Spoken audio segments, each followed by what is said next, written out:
going on, everybody? Welcome back to another episode of the Viall Files Reality Recap Edition. I'm your host, Nick, joined by the household of Allie, Genevieve, and Derek. I hope you all had just a fantastic Monday weekend. Not sure when you guys decided to tune in this week to the Viall Files, but welcome one and all. Kiki is behind the desk as well. She wanted a little bit of attention. There we go. Hi, Kiki. The office dog. She's settled. Are you settled, Kiki? Great. Emma Slater is with us. Friend of show. First time on the show. Yeah. But we go way back. Yeah, we do. Thanks for having me. We do. We met on Dancing with the Stars. Dance with the Stars. I remember your 6-7 rumba. years ago. Yeah, my rumba. That was my best dance ever. Yeah. I remember it. You did a move in there that I thought I'm going to steal that next time. What move is this? It's called a cucaracha, and you don't know that you did it, but it's when you put your hands on your head like that. That's not part of it, but you chose to do that, which I liked. I did. Yeah, and then you gave us hips, and I thought I remembered it. All right. So well done. I did that the last time I did it. Did you do it twice? I did it like 3 times. Because you know how at the end of Dancing with the Stars, after people get eliminated, like they have some of like the finalists come back to kind of fill in the airtime and like just redo their best dance. Yeah. They had me do the rumba, I think 2 more times. Really? And it was like the last time that we, there we go. Or is it right there? Oh my that God. Look, I love that you pulled that up so fast. That wasn't, but like, oh my God, Nick. I was always, everyone is touching you. That was one of my better dances, but I was always so nervous. I think you did. And it wasn't until soon. we got eliminated where I didn't give a shit that I actually had way more fun and tried more things. Yes, but look at this rumba. Like, that's really amazing. I'm going to have to rewatch this whole dance. I never really watched my dances. Well, look at me. I really want to get to the part where you do this thing with your. Oh my God! But I don't think I did it this one. I think I did it. I think I did it at the finale. Oh, okay. Where Peta and I were outside. Wow! Look, there it is. There it is. What? There it is. I didn't. That's what I'm talking about. Oh. You kind of do this thing, over like my head? wait, where you go over your head. Wait, I think. I'm in shape there. Look at that. You are in shape. Right, he's about to do it right now. Head. Oh! Hey! So I wasn't. You wouldn't go above your head like a swan. If I'm honest, I probably would, but you maybe not. Yeah. I just loved it, and I think look at this dance, Nick. That's the incredible. Shirt is fully off now. This is like a romance novel. Yeah. Well, that's rumba for you. Yeah, and anyways, I miss Dancing with the Stars. I had such a good time. It is such a fun show, and people don't realize that, like, when you get on the show, your whole world changes, and you know this. Like, it takes over everything. Like, you cannot wake up in the morning without thinking about steps. You call your partner, your dance partner becomes like your therapist and your chauffeur and your nutritionist, and you're like, everything. You offload so much on your partner. It's just brilliant. So I'm hopefully about to gear up to do another season soon. When you say hopefully, it's like every season. Yeah. You all like don't know, right? If you're going to be on that season because there's more. What do you call yourselves? Pro dancers. Pro dancers. Yeah. There's more pros than cast at every season, right? So sometimes people will come back and things like that. So every season it's a bit of a. That's basically you don't know, huh? Mm-hmm. We find out, I would say, about 4 days before the announcement, before everybody else finds out. So it is very, very like nerve-wracking getting to that point and thinking, well, I might be busy for the next 3 months, I might not be, but it's purely because they do have more spots, and it's, who's available and who they kind of match with the celebrities. There's a lot that goes into it. Do you anticipate being on it? I think yes, because they asked me to do the tour and to co-host the tour, and that's after the show. So, I mean... So you're doing the tour. I know I'm doing the tour, yeah. That'd be kind of weird if they didn't. I kind of think so. So, yeah, I think I'm, like, anticipating it. The tour, of all the times that everyone gets close, imagine the tour... Everyone gets super close. Oh, yeah. Is there ever drama that ever happens on tour? Yeah, but mostly with the boys, not the females. How so? Are they like out there just hooking up with the God, locals? No, it's more like the locals. I don't know. Like it's like a sport. Let's go find a local. Cha-cha and then go kind out. of what the Bachelorette men had historically would do. They go to their like bar appearances and. Oh wow! Well, no, this is different. This is more like. And the boys will tell you this themselves. It's more like, that's my hairdryer. Like there was an argument one year about a hairdryer, and the girls are basically in our room just talking about makeup, talking about music, listening to TED Talks and like Russell Brand, because that's my thing. And so we just like get on. But if one of the boys eats another boy's chicken or, takes a hairdryer or does something wrong in a dance, they generally have, arguments about it, and it blows over the next day. But the girls, honestly, we just laugh because girls just don't do that. On tour, who did you become closest with? It was Gabby Windy, okay, she's my co-host, and then also Britt Stewart. She's another pro dancer on the show, and she's super zen, and she's my best friend. Have you spoken with Gabby recently since she's made some headlines? She's got a new girlfriend. She has. Have you met her girlfriend? I haven't. I'm dying to meet her. So I spoke to Gabby beforehand. So she had told me about Robbie, and I was just super thrilled and happy. And the way that she spoke about it, like, made me feel really glad for her and happy for her. And so I can't wait to meet Robbie. But she seems, friend to friend, really happy. Yeah, she seems so happy. The way she spoke about it, I thought that she's 100% in the right place. And she's such a sweet, very conscious, like, girl. I just have so much respect for her. And so I'm really glad that she's found like the path that she's on, and she's found someone that she's having this incredible relationship with. That's amazing. How's your love life going? There is none. Honestly, I have visions of a guy walking into my life that is, and I don't know if I should say this because this is like way like too much information, but we love too much information. You know, when you just think, oh, I see like a tall guy with like maybe, I don't know why, blue eyes and maybe British or someone like that very would be specific. Ideal. But I don't know why that's coming to my head. Tall, blue eyes, British. What color is his hair? Like blonde. And I don't know a guy like that. The exact opposite of your ex. Of my ex. But that's got, but it's got nothing to do with Sash, because Sash, I absolutely love, and I think he's gorgeous, and I just have so much respect for him. But it's more of a, I just see this vision, like this Sure. vision, and I don't know where that's coming from. As you mentioned, Sasha, you're going through a divorce. Divorces are difficult and challenging and emotional. I'm sure there are a lot of things. What's been the hardest part for you? You speak still highly of Sasha. Oh, yeah. You guys are both in the public light, so to speak. So what has that been like? And has it been a challenge to try to maintain a level of civility? Yeah. I thought you were going to say silliness. Silliness. Well, is it hard to still Oh, be silly with each But other. what is that like? I mean, and what advice do you have to anyone who, might be going through a divorce? And it sounds like, just hopefully not put words in your mouth, but like you guys, sounds like you just kind of came to the realization that, well, there might be a lot of mutual respect. There isn't necessarily the love that is required to maintain a marriage going forward. So how do you guys maintain that? And I don't want to put words in your mouth. No, Like what has that been like? And what advice would you have for someone who might be going through a similar situation that wants to get through the divorce, but still amicably, but obviously that can be triggering because emotions are still, I'm assuming high. What's that been like? I mean, first thing is, I think having a relationship in the public eye is so hard, and it's really difficult when you're trying to navigate how you feel, and you're trying to keep that respect for your relationship when like everybody has an opinion, and of course they do, because you are public and you are on TV together.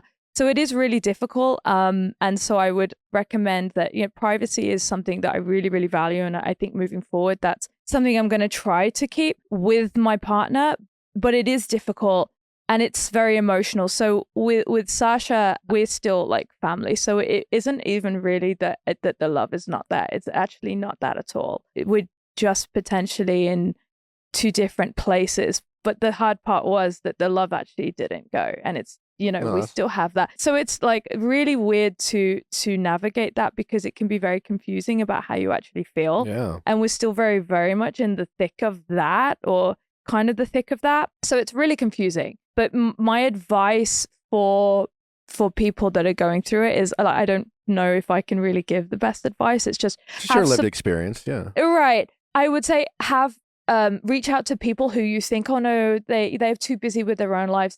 They're not really there to help me. People do want to be there for you and lean on your friends, because though it's hard for me to really lean on people because I feel like a burden, but it really does help. And at the end of the day, that shared connection that you'll have with the people that are there for you, they want to be there for you. And it will only get stronger and brighter, and you'll only feel better about the situation because you won't feel alone. And it's really horrible to feel like you're going through this really heavy, life-changing situation when you feel alone. Yeah, well, that's great advice. Are you able to share, like when you mentioned like you guys were at different stages of your life, it almost sounded like where were you guys, what was the difference? It's really the kids thing, and which seems very interesting because I do want to have kids. I just don't want to delay Sasha's path in having kids because I know that he is ready for that. I don't want to talk about him too much because that's really for him to say, but it's about kids. But I do want kids. I don't know what it is. I'm kind of figuring that out for myself. Sure, that's a big step in people's lives. Oh, yeah. And it's not something that I take for lightly, and I don't want to enter into something that I'm not sure about because I just would never do that.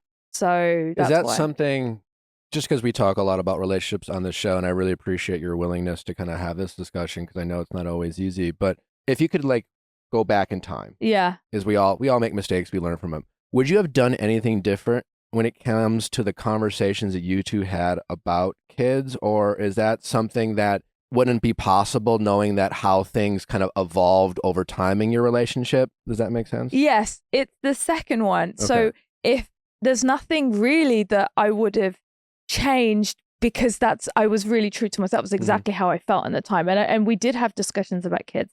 This situation has been very much me kind of feeling like a resistance in life and not knowing what that is and why I'm feeling it, and then coming to terms with that in the last few years. And so that's been the real friction, and that's been the real hard part. So it really had nothing to do with him, and he's always been very much himself.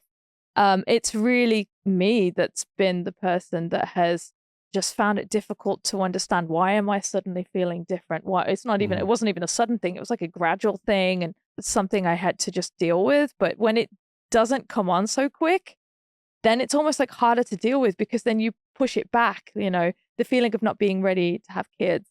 It gets kind of like pushed back, and then you kind of have to address it when you get closer to the time that you discussed having kids. Yeah, no, it can be a challenge, and obviously societal pressures, can be a challenge, and everyone has an opinion, and obviously being in the public, like I'm sure makes it even harder. It makes it so hard. It makes it so hard. Well, thanks for being willing to talk about it. You can just be yourself, so you're welcome. Speaking of kids in Disney movies, have you been following the Snow White drama? No. Well, Disney has been doing a lot of live action remakes. They had The Little Mermaid. Nothing new. Just the remakes. Well, when you say live action remakes, you think they're just redoing the story. Which in most cases they have been. The Little Mermaid came out Yeah. this year. It was phenomenal. I And haven't the seen it lead- yet, but heard great things. Oh my gosh, the lead she's just so amazing. She loves the role so much. She's really, taken on the responsibility. But not everyone is. Yeah, she's she like literally goes to Ariel fan, Disneyland and Ariel little fan. kids will like think that she's actually Ariel, and like there's videos of her picking them up and Is it hugging Ariel them. or Ariel? I can't. The same with Ariana and Ariel. Oh yeah. I was like, oh, Ariel? Ariel is the hardest name for me to say. Ariel. It's Ariel. I have Is a it hard Ariel? name. We have to not. Ariel? We have to stop naming people Ariel, Ariana. Like we just gotta, unless we can all agree on one pronunciation for the rest of time. But yeah, loves the character Ariel. Yeah. Just embraces it. Yeah. Not so much like her Disney colleague. Yeah. Sister in crime. Rachel Zegler, who like is playing Snow White, who apparently just fucking hates the character. Really? Yes. It's been going on for a few weeks now, but like it really hit news when Gal Gadot, who's playing the Wicked Stepmother, and Rachel, who's playing Snow White, kind of gave a sneak peek about how like Snow White is no longer going to be saved by the prince. And everyone's just kind of like, wait, is this Snow White? Is this not Snow White? Oh, really? And then recently, can you play the clip, Derek, about her talking about the prince itself? The original cartoon came out in 1937, and very evidently so. There is a big focus on her love story with a guy who literally stalks her.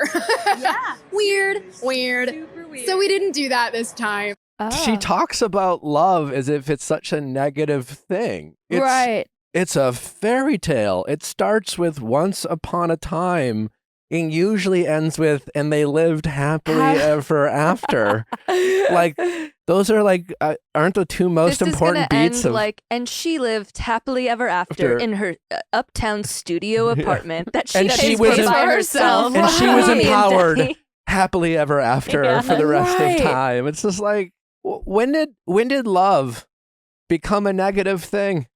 And when it comes to like fairy tales. Right, but she can also fall in love with a guy. That would be fine. I guess not.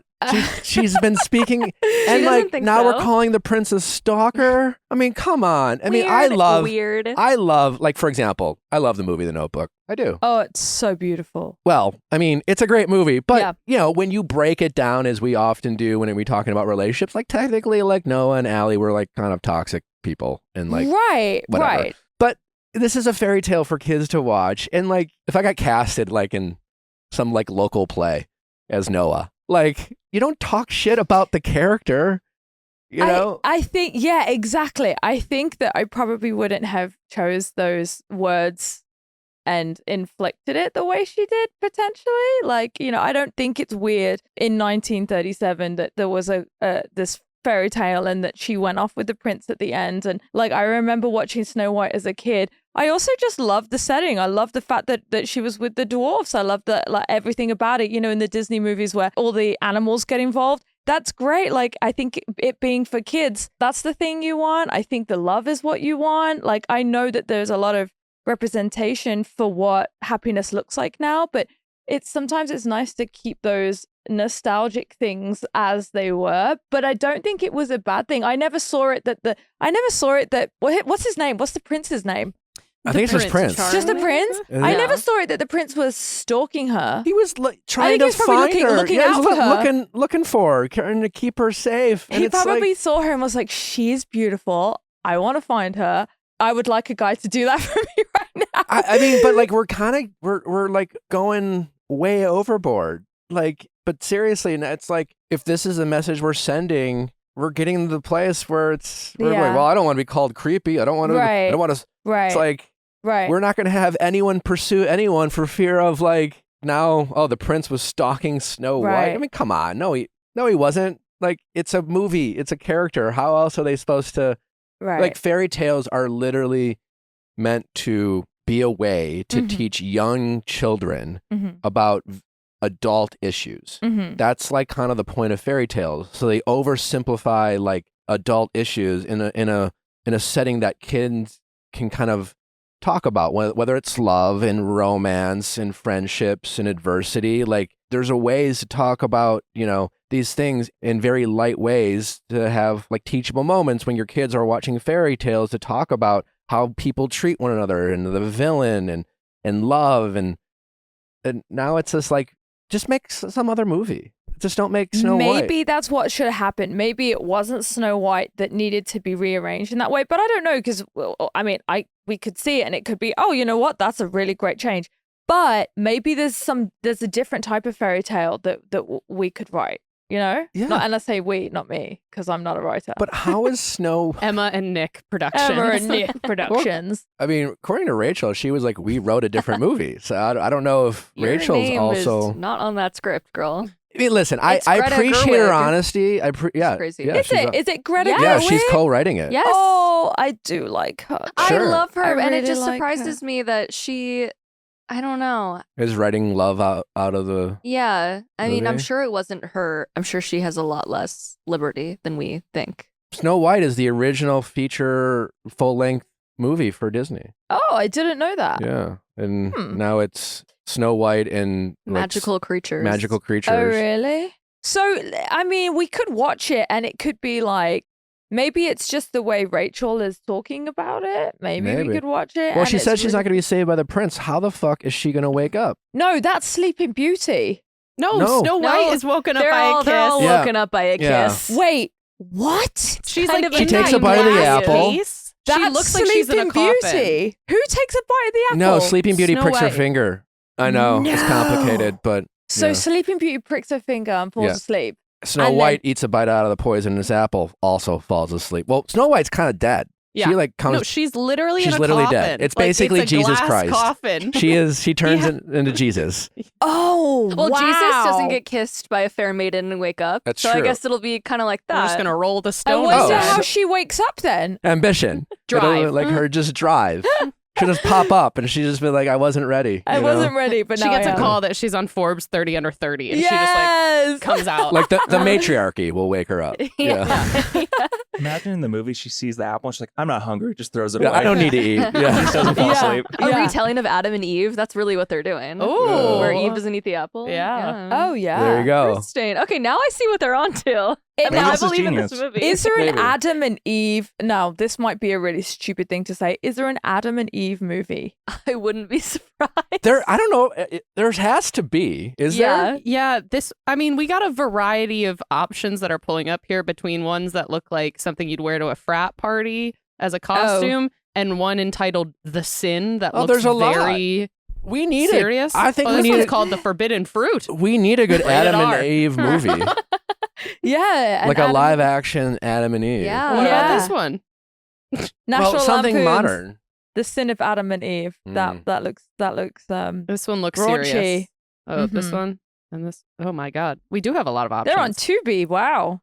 Okay, well that's We that need a then. modern one though. We need a modern Yeah. a Wait. new idea. Is that Adam and Eve meet cannibals? Oh yeah, Adam and Eve meet the cannibals. But they're the only 1984. people alive. Yeah, I thought they Right? were the so Maybe that's the plot. they were the first non-cannibals.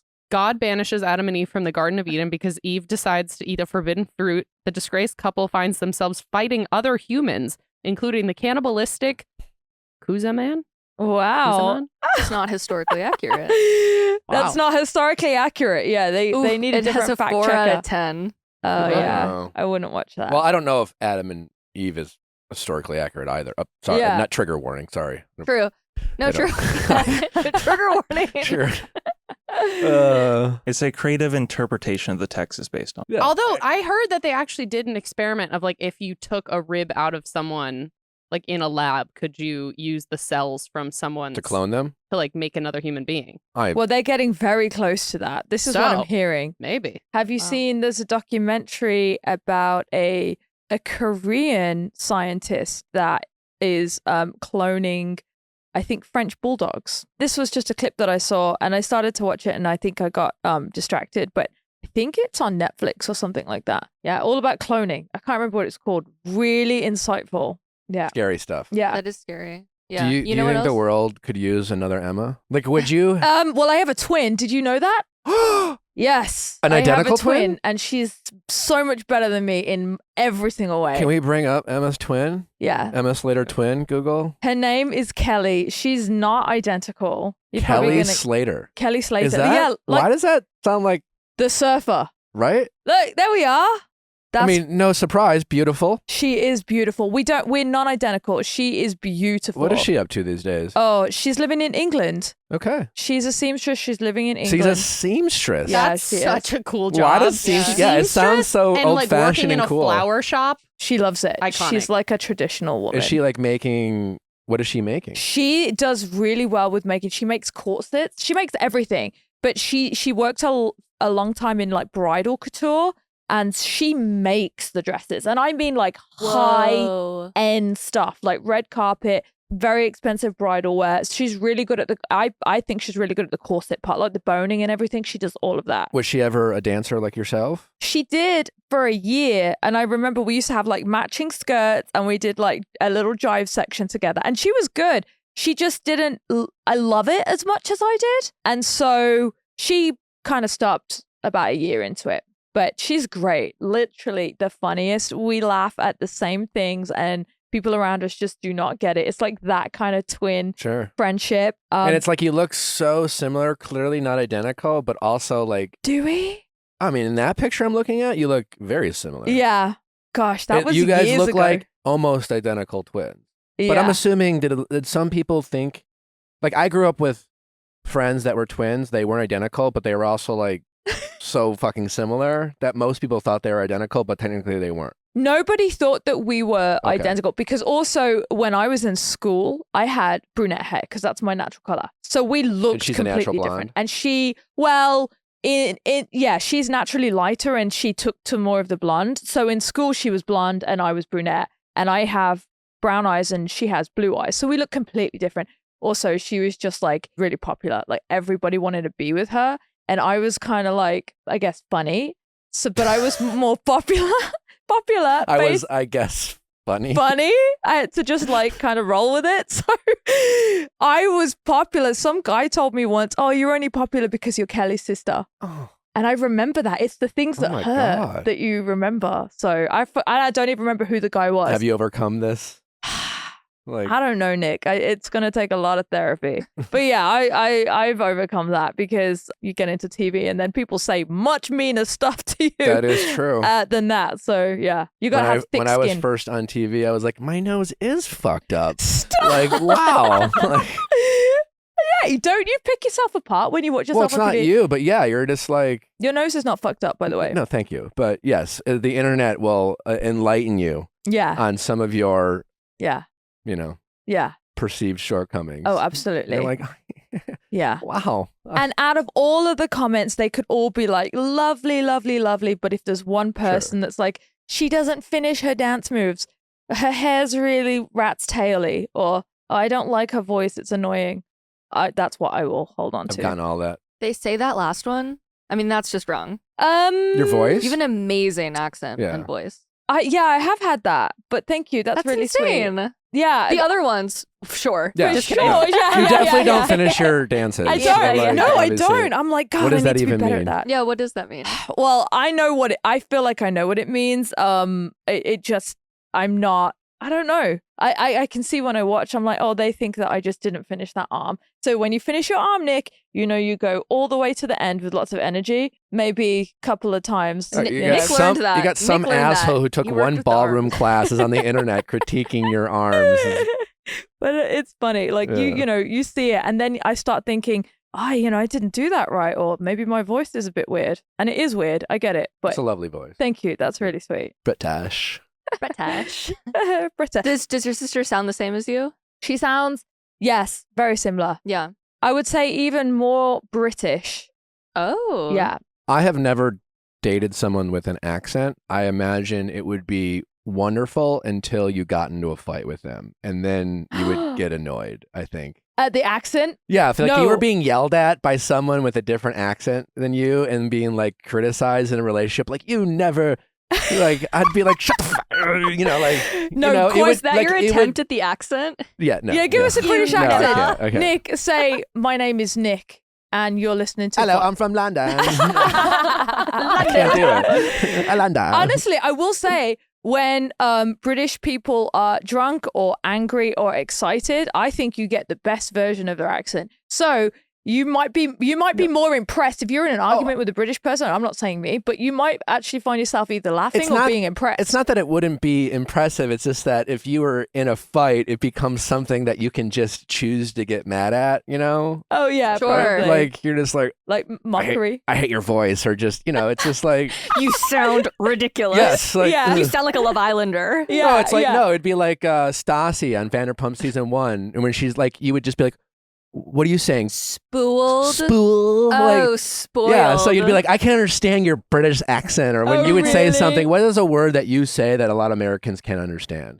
Water. What? I'd be like, water? Water. Water? Do you want some water? Like, Every time I order a water, water. the person that I'm with, they never get it first. But like the person that's serving me will always ask me to repeat what I said. And then the person I'm with will usually, whoever that is, will normally just say it in an American accent. Can you say oil? Oil, Okay. Yeah. Well, Aluminum. aluminium, Yeah. Aluminium. aluminium. Well, people from the South say "ol." What? Oh. The South here, like Like if you're from the South, like Alabama, they don't say oil, they say "ol." all. Literally, like they swallow it. "Ol." Yeah. Ol. If you ever meet Natalie, you can ask her to say oil. Where's she from? Alabama. That's really nice. Ol. Wow. Oh, I could listen to that accent. Ol. Or Lawyer's also a fun one for the South. Lawyer. They say like layer. Lawyer. Really? They just they don't finish Liar. speaking. True. They just Speaking of start not a finishing your word dance and they moves. just swallow the words. Yeah. Yeah. Yeah. Brooklinen is the internet's favorite sheets, and while there's no such thing as the perfect sleep, there is the idea fabric for every kind of sleeper, and you are going to get it with Brooklinen. You know that we have been huge fans of Brooklinen on this show. I've been a Brooklinen customer for, 4 or 5 years now. I have everything you could possibly want from Brooklinen, whether it's their sheets, their duvet covers, their all-season comforters, their robes, their loungewear. It's all fantastic. It's all insanely soft and incredibly affordable. It's shocking how little you have to pay for Brooklinen given the quality of the products. They have over 100 5-star reviews and counting from their customers, so it's not just me who thinks their stuff is truly incredible.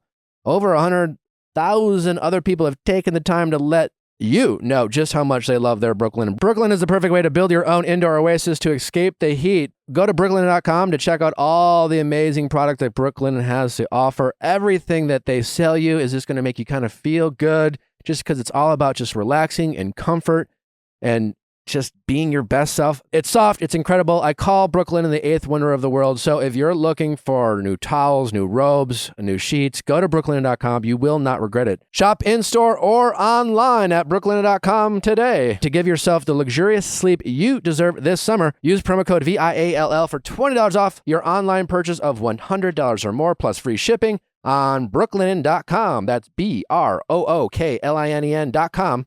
Promo code VIALL for $20 off plus free shipping. Again, brooklinen.com.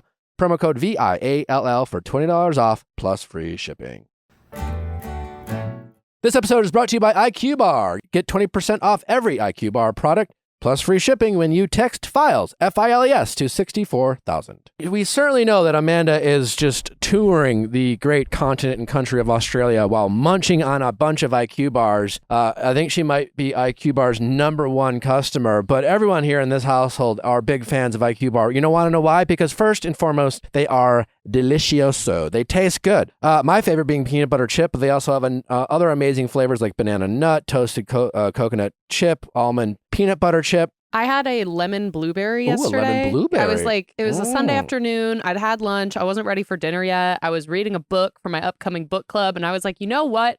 I want to feel satisfied. I want to feel like I'm putting good ingredients in my body. So I went over to my pantry and I just put my hand in. I pulled one out. And it's good for you. So many of those so-called healthy snacks and bars are just filled with a bunch of not so healthy ingredients packed with sugar, but not IQBar. IQBar is a perfect go-to snack or go-to breakfast, pre or post-workout snack without the crash that often comes with eating something crappy. It's packed with plant protein for strong muscles, prebiotic fiber for a healthy gut, and healthy fats for clean, crash-free energy. 6 key nutrients shown to support cognitive energy, performance, and health. No more midday slump. IQBar is a delicious crash-free breakfast or afternoon snack that will help you win your day. So right now, get 20% off all IQBar products plus free shipping. To get your 20% off, just text FILES, that's FILES, to 64,000 to get your discount. Again, text FILES, FILES, to 64,000. That's FILES to 64,000. Message and data rates may apply. See terms for detail. Emma, I was thinking more about this man that you're looking for, tall, blonde, British, blue eyes, and it kind of sounds like Joe Alwyn. Who's Who's that? back on the market? Should we Taylor set Swift's you up act. with Yeah. We Joe? should set you up with Yeah. Taylor Oh, Swift's really? ex. Oh my God. Oh, wow, really? that does sound like her I type. really want them to get back together. I heard they are. I'm a little bit delusional Taylor right now. and- Someone said that after 5 months of them not being together, that rumor has I've it that seen they're the back rumors together. too, and she Did she sung. follow him back? She doesn't follow anyone on Instagram. Well, did her friends follow him back? Because didn't she have her friends she unfollow did. Joel? Do you want to He's date? a- Do you want Oh. to date Joe? Emma? Yeah, Oh, she's like, oh. He's lovely. He's so many He's a lovely Watch out, things Taylor. about him. I like him in that picture. Look, yeah, this he's could not be what I you. had in mind. Oh, wow. He That's a looks, long time Is ago. that him? I was going to say, he looks like a baby. I know, he Yes. does look like No, a boy he does in have a that baby one. He's face. She actually- also sings about that a lot. He's actually not my type. Like, just so you know, like, he's Oh. lovely there. He's actually like my type is not blonde with the blue eyes and tall. I just for some reason just have You're like gonna need to this mix A it up. craven. vision. You got a craving. Evan has a craving. Well, we'll work on it. I'll keep Yeah. thinking because I want him to get back together with Taylor anyway. I heard They might seem be. like a nice couple. Yeah. They Yeah. were a nice couple. Yeah. She's Mom she's and Dad. killing it right now. She is thriving. Did Yeah, you go to the tour? she- I didn't, but and I'm not even a Swiftie, but I think I might be now. Like just through just social interactions on the internet. I think I should have gone to the Eras tour and I missed it. Well, you still can. It's not over. And It- it's going wait, it's not international. Not in LA, but Oh. Yeah. It's She's where going how to many the more UK. like domestic She's showings? coming back Just for a 3 more. few. Just 3 more. And Where then- are they? Miami, Yeah, New they're, like, Orleans, southern. and Indianapolis. I Yeah. think. So she's for the most part like kind of almost done, and then she's doing like spot dates, right? Well, now she has her like international leg. Oh, Yeah. Oh, Doing all yeah, go to those. an international place. What else we got going on, Genevieve? Speaking of, Snow White fairy tales, a fairy tale that I think should come true is kids having money and getting what they are deserved. This is what Nick's been talking I've about. been Nick's talking been about talking about this. this for a long time. And I don't think it was spurred because it happened to close together. But we were just talking about the Lil Lil Tay. Tay situation last week. the death hoax. Did you see that? No, where have I the been? little child rapper- influencer. It was posted on her account that both she and her brother had passed away, and then it came out that it was a hoax. Oh, I saw the But, like, first thing. I didn't know it was a hoax. A day before this all came out, she changed the little bio on her YouTube channel to help me. Like the whole thing is like really crazy. Like really we're like cryptic, hoping that yeah. authorities are getting involved because I'm worried. Oh, it has to. Yeah. I know. She's I a know. minor. So she had changed the bio on her YouTube channel, Help Me. Mhm. How many people subscribe to her channel? I mean, the thing is like she was 9 when she was peak popularity. Now she's 14. So people don't know To go who's back? manages her accounts, like what's happening. Like, It's an uncomfortable situation. Oh, it still helped me. I hope the authorities honestly are getting involved because How it many sounds. subscribers? About 230,000 subscribers. Yeah. Okay. Yeah. Help Me. That Yeah. is harrowing the way that's written with just nothing else, full stop at the end. But it's sad because obviously she was so young that she wasn't like videotaping herself and posting these videos. Yeah. Her parents were encouraging this and then they realized they could monetize it and then they were encouraging it more. I'm sure she was getting a lot of internet hate, which is like so terrible to get at such a young Right. age. Yeah. And clearly they didn't care that much. But you see a lot of like children nowadays, parents profiting off of their children on social media. And so next year, child influencers can sue if earnings aren't set aside for them. So Their parents. I think that's And that's amazing. a law in No, Illinois. I think that's fair. I think that's fair. Absolutely. Because if something like this is happening, like I'm really invested now in what's going on there because that is like horrible to see. It's weird because it's like it's appropriate and fair. The internet is such a terrible thing. It's just rooting society because this needs to have happened because there are so many, I think, unfortunately, kids. I think in some cases you could argue it's abuse and parents not thinking of what's best for their kids. Mm-hmm. And in some of these cases, you could have parents or families just like scraping by. Then all of a sudden they find out their kid is a cash cow and they try to justify it because it's like helping feed the family. But these conditions or kids being forced to do all this sucks. But unfortunately, this will also create other problems where this will be used in situations where it shouldn't be used, right? Because anyone can sue anyone for anything, so to speak, now. And now, what I've been saying, it's not necessarily the influencers, but like, think about all the parents out there who are just posting their kids, having fun. Everyone's having a good time.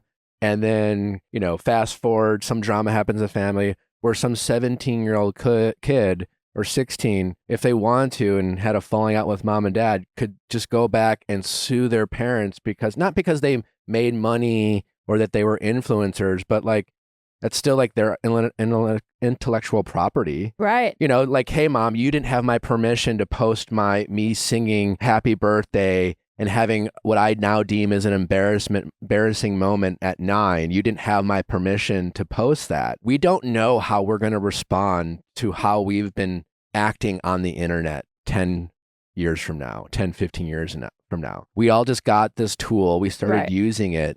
And I think we're fully unaware of like what the consequences are going to be. Imagine any politician running for office 20 years from now, growing up on social media, being a teenager on social media, Right. you know, all the crazy shit that you just don't think about, you know? I mean, if I were a teenager with social media, I like to think I was a pretty fucking good kid. I was a rule follower, you know? But like you do stupid shit, you Right. know? And that is, as they say, the internet is written in ink, not pencil. And Right. it's there forever. And parents, you know, want to post about their kids and have fun with their kids and do all these things. And in most cases, I think it's going to be just fine. But you're creating a situation now where kids can now sue their parents. And in a lot of cases, it's protecting some very innocent and kids who are being taken advantage of. In other cases, I think it's going to create a lot of like family drama and like weird situations. I don't know. It's going to be wild. I don't know. I see that. I see. I think though, what you were saying about set aside funds, like if a parent has made money from their Yeah. kids, maybe that is a good rule to have. But you know, I'm still probably when I have kids, like I'm gonna keep some things private, but I'm probably still gonna want to post pictures of us all together, like having Well, that's fun. the thing too. Yeah. Like, you know, Nally and I, we're pregnant now. And you guys asked us last week, how do we want to like, what's the decision to like, do we share our kid's face and Right. things like that, or protect their anonymity? And like, we don't really know the answer to that, but like, Yeah.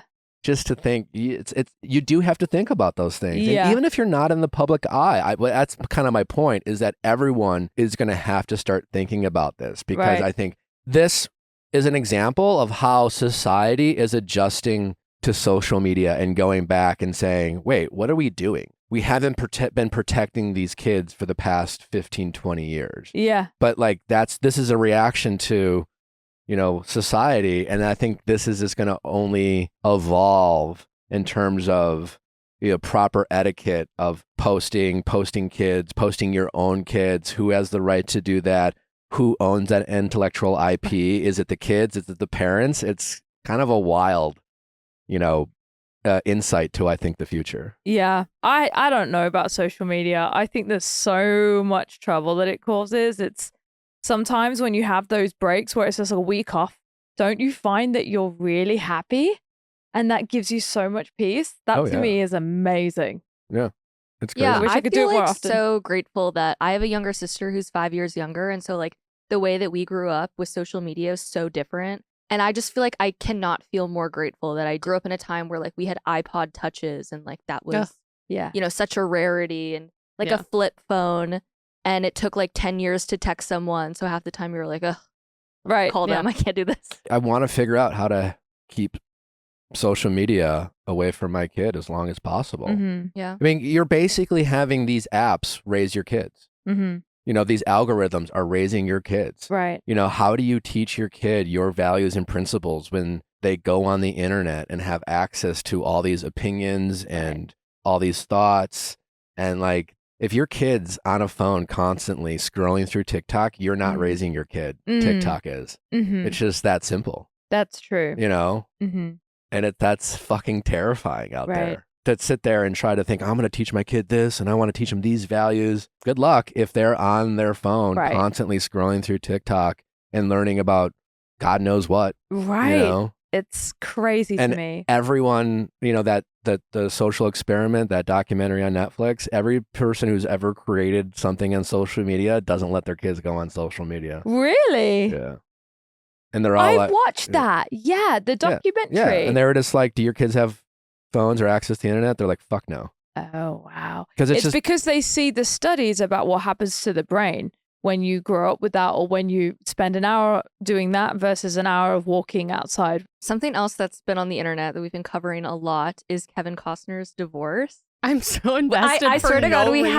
have an update. I don't even follow this man's career, but I have been following this man's divorce. when he gets divorced, it's always a big deal. Yes, there's been something new every single week, and this might not. Is she seem- still living in the pool house? I think Is so. she still in Hawaii with his friend? No. She left Hawaii, and then Okay. she moved into his guest house. Yeah. No, not his She guest hired house. movers to like, Move into the house where their like The staff would live. staff lives in. She displaced the staff of their house so that And she could now live there. she's in the pool house. Yeah, I guess. Yeah. Oh. Yeah. Oh, I think it's a big pool house. yeah, like the guest house. Yeah. Probably, yeah. If you have a Um, pool house, it's probably yeah. nice. But the headline of this new development about this, and this might not seem like a big deal, but just wait for it, is Kevin Costner goes for solo drive in new Land Rover amid contentious divorce. And the first sentence of the article is Kevin Costner is flaunting his wealth amid his costly divorce. That's the thing. The news is all headlines these days. All that matters is a headline. People don't read articles. Our news cycle is just headlines. It Right. doesn't even matter. Usually the headline doesn't even match the article. It's just clickbait. And this one doesn't, and I'm really glad I read this article, because then it says the Oscar winner's lawyers filed new legal documents this week asking if the handbag designer comprehended what she signed. And then, quote, Christine asserts she cannot admit or deny that she understood the premarital agreement because she, and apparently all of her attorneys, do not understand the word understand. And so they came back to Kevin's lawyers and they were like, well, what does the word understand mean? And his lawyers sent back like the dictionary. The lawyers are making Yes. so much money. Oh, yeah. Yeah. Oh, yeah. But Arguing it's over not the world. really. It's not really. Obviously, like she understands what the word "understand" means, but it's more like how they meant it, right? In that language, I'm assuming is what she's talking about. I just would love to be like a partner at one of their law firms and like go up to all the associates in their cubicles and be like, someone get me the definition of understand now. Like, But how? I feel like there must be like a divorce going on between the divorce attorneys too, because now they're just like being cheeky with each other. oh, this is the ridiculous. fact that they did it like that, they were like, well, you can tell lawyer Marine. Also, like, is a Defender Land Rover super nice and expensive car? But as far as a celebrity go, I wouldn't say that's how they would flaunt their wealth. I think that's a massive clickbait. Yeah, because I mean, it doesn't look brand new. I mean, I it's a don't little know. dirty if maybe I'm it being is. honest. Yeah. I mean, I wouldn't say he's flaunting. Would you? Well, they said a Lux white vehicle. Ooh, Lux. They think It's it's nice. a fancy car. Well, It is. yeah. It's a beautiful car. I actually want one. I want one really bad. But and I think it is. It's not cheap. It's very pricey. But like, I would be more shocked. I think that's kind of what I expected him to be in. I wouldn't say it's like not Kevin Costner. I would be more shocked if he was in like a beat up Subaru or minivan. yeah, Subaru's great, but like just because he's Kevin Costner, I think Yeah. that would be more shocking to me. Needs a wash though. Team Kev. Kev. Team Kev. Kev. Team Kev. Yeah, tough to get a white car in general. Yeah, I know. I would love a white car. I think they look so nice. But Are you a Harry Styles fan? yeah, I am. I Me really too. like his I'm a music. big Harry Styles fan. You know who isn't a Harry Styles fan? Who? Billy Porter. Why? I don't know if it's not that he's not a Harry Styles fan. So Harry Styles was on the cover of Vogue. He's been on the cover many times, and he's usually in kind of a more feminine outfit. Uh-huh. Or dress. Right. Yes. Yeah. Which has, been criticized by many. Someone like Billy Porter is saying that, Harry Styles is white. Jeez, look at that headline. Damn. Yeah.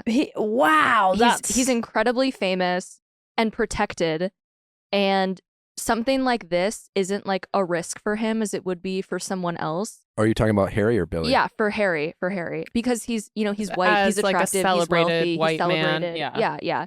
And it kind of sometimes comes across that Harry is like doing this for Clout. yeah. But isn't that a very dangerous suggestion? Because how do we even know about like what Harry Styles does behind closed doors or his sexuality? I think hasn't he been fairly non-committal to like what his preferences are? Yes.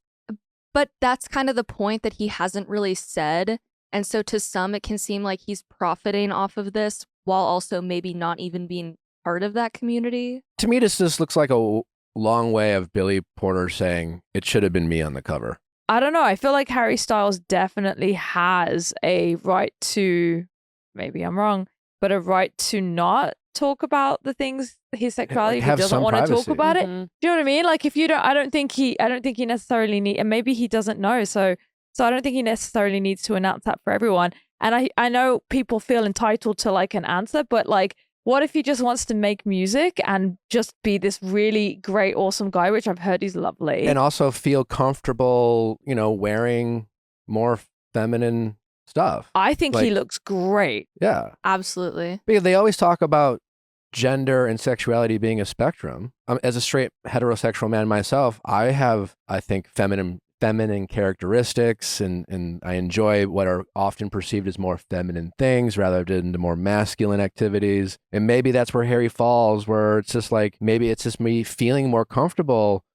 expressing himself through what are perceived to be, socially more feminine things. Like maybe fucking likes wearing dresses, or like maybe, or wearing more feminine clothes. I don't know. And maybe that's where he falls on this, what people call a spectrum when it comes to what is masculine or feminine, or what is more appropriate for women or men. And maybe it doesn't have to do with like who he's getting in bed with, so to speak, but has to do with more his comfort level, how he expresses himself. Right.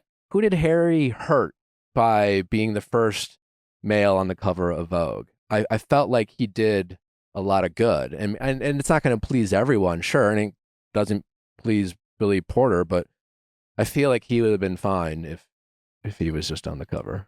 I think Billy just wants to be on the cover. He probably wants to be on the cover, Yeah. And he's just going after Anne. Like, read this headline. Oh, it says Billy Porter slams Harry Styles' Vogue cover again, calls Anna Wintour a bitch. Like, I don't damn. think that's a Damn. good way for him to. Oh, he said he's apologizing after previously apologizing for his initial comments. He went Oh. back. He Yeah. then went back and said that. Yeah. Oh, Yeah. I love Harry's outfits. I know. Yeah, I saw mean, now that I the Love just- on Tour is over, someone did like all of the outfits that he wore during the Really? 2 years. Ugh. Yeah, we love you, Harry. He's the type of person that I put on like Spotify first thing in the morning. Is Harris like As It Was is still a banger. Yeah. Like It's I all put that great. on straight. I get in the shower and I'm listening to that, and it's like, oh, it's so good. A I'm banger. hopeful for new music now that the tour is over. Yeah. And I'm hopeful for songs that, I don't know, bash Olivia. Oh, Ooh, really? Hot take, Genevieve. I don't think that's a hot take. To want songs that I bash just need Olivia? more information on the relationship. I don't understand. I thought it was a PR stunt the entire time. Did and now I'm you? starting to doubt that because it was so long. And then he got the tattoo. I don't think that was a PR stunt. I don't know I why. guess not. I don't guess think that was a PR stunt. I just get that impression that was like totally real. We'll just never know. I think some relationships in the public eye, like most things, I think things aren't often mutually exclusive. I think two things can be true at the same time. I think you can have relationships that start in the public eye where if the people are being honest, which they've rarely ever are. Mm-hmm. I love, little teaser to Men Tell All.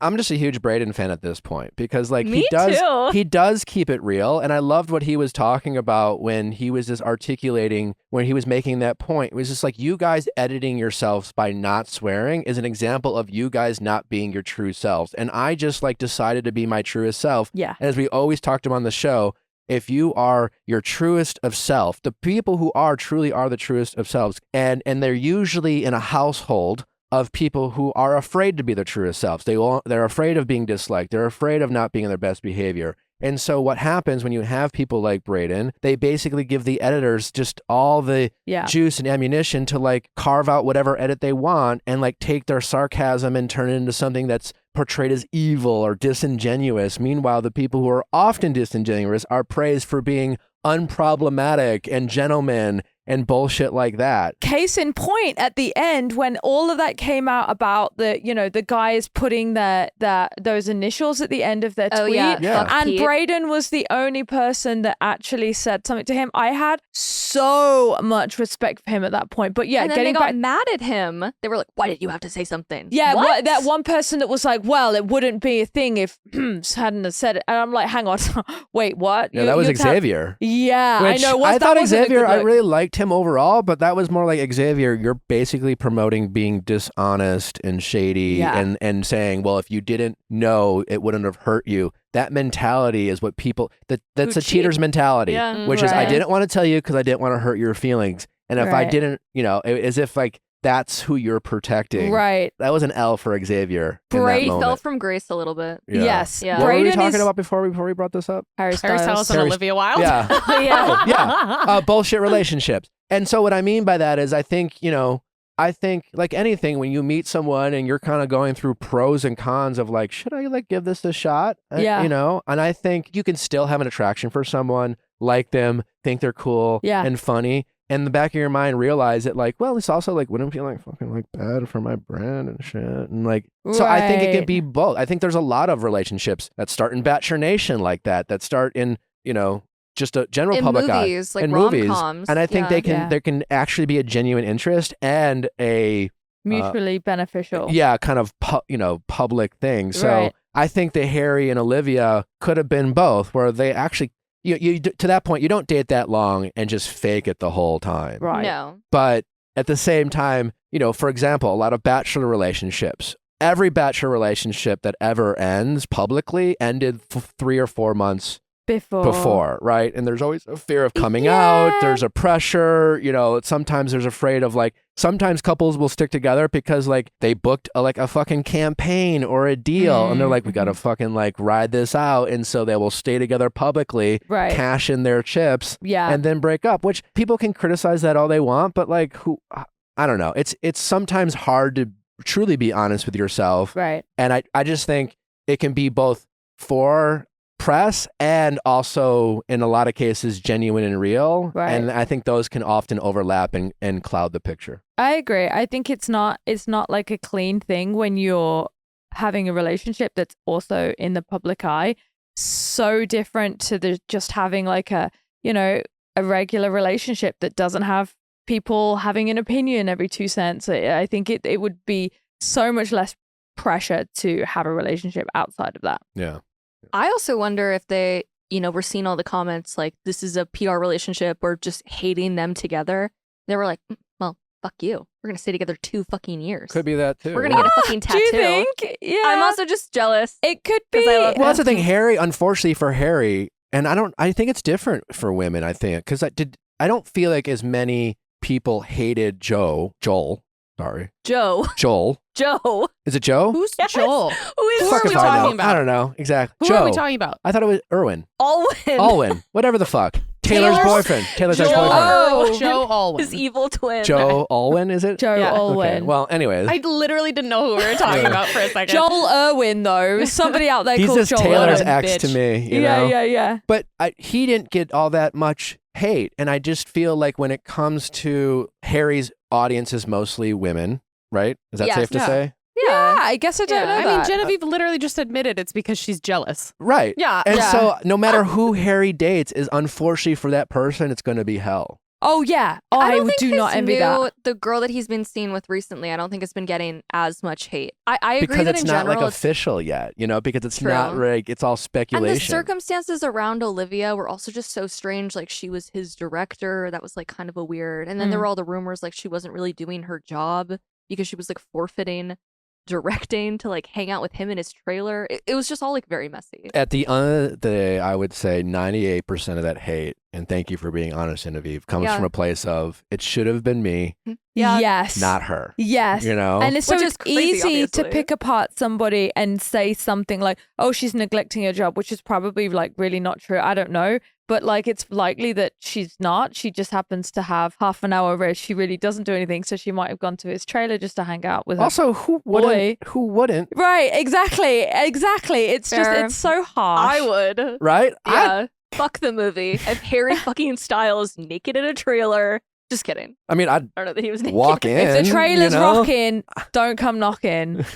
That's what they Exactly. say. I would like bring him clothes, you know? But I'd hold him behind my back for a little bit. Yeah. Nutrafol, doing amazing things to the hair on your head.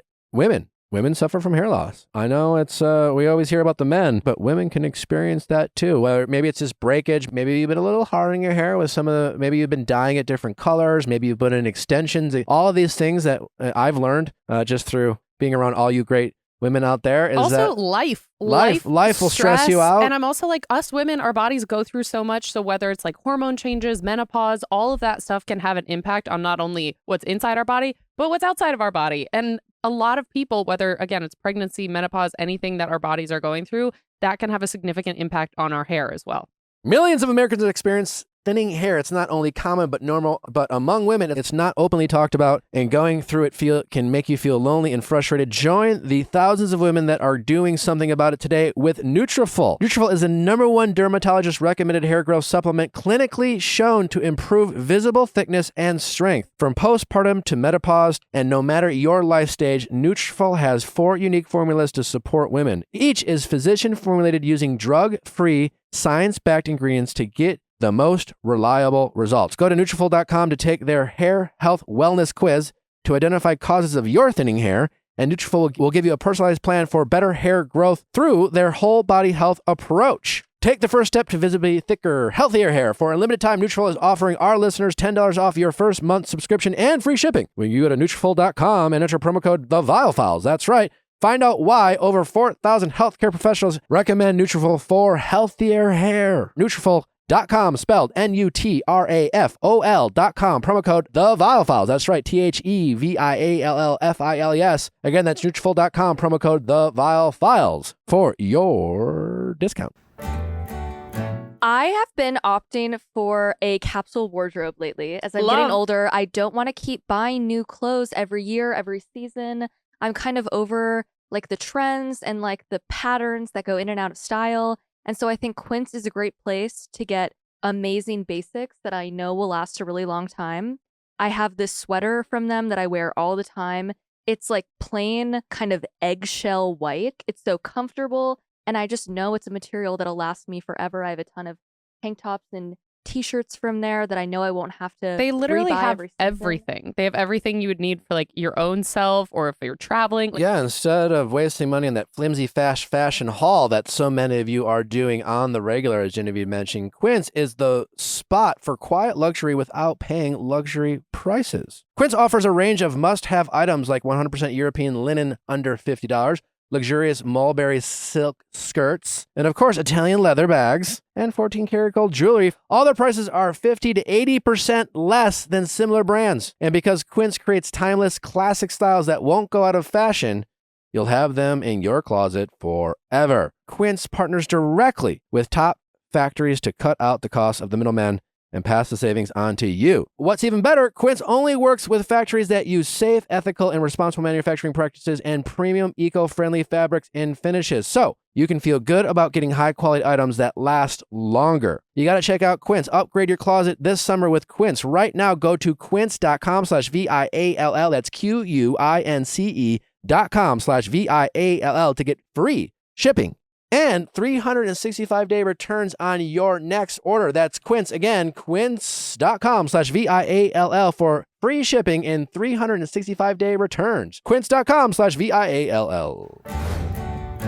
I want to get back to Brayden though, because I think Brayden and Allie would make an I've been incredible saying this for couple. days. Brayden and Allie. Yeah. Why? I don't know. Pitch us. The season I started. texted her last night and I was like, do you still want me to be with Brayden? I was like, yeah, even more. Oh yeah, He's- last night's episode. Yes, he's a hottie. absolutely. Yeah, we've changed our tune. We're Team Brayden. He's Yeah. he's the only one I'm interested in getting to know and hanging out with. I still want to talk to Xavier. I find him to be overall interesting. Like, sure. obviously, Yeah.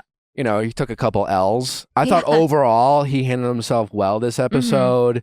How much of that was his most honest self versus like this is what it needs to be said? Yeah, like who uses denounce in a normal sentence? I denounce cheating. I denounce cheating. Well, it was oh, almost... that was prepared. He you know kind of what I mean? had to say that Definitely. because Yeah. he clearly did not denounce it last week. Where it was like, well, No. listen, like, are we It'd married? be Like hard. It's going to be in hard. this situation, like in the scenario where I'm not supposed to cheat on you, like, how much do we like each other? Yeah. You know, like that was basically Xavier. It's just like, well, like we've been dating for 3 months, 2 months. Are we engaged, married? Like, Right. do we have kids? Like, I don't Right. know. You know, Right. and now Yeah. he's just like, I denounce cheating in any form. There can be so many things that are like misleading in edits. So like some part of me sometimes questions, but there was clearly a lot of sentences that came out of Xavier and their last date that I was like, ooh, that's like not really what Charity's going to want to hear at this point. Like, it doesn't seem like he was ready. I didn't get the vibe that he was ready at all. And what I liked Brayden, I'm going to bring it back to Brayden. What I liked Brayden for was because he was like, hey, I'm not ready. And she would repeat things back to him that he said. And he's like, yeah, that's right. And because he's told her everything. So I thought my opinion was, and I didn't honestly know if this was an unpopular opinion or a popular opinion, because I didn't know how you guys felt about Brayden. I didn't actually look at other people's feelings on Brayden. But when I watched the whole season, I was thinking he's the least evil villain that they've had. Don't you think? Because I don't know, maybe I'm out of line.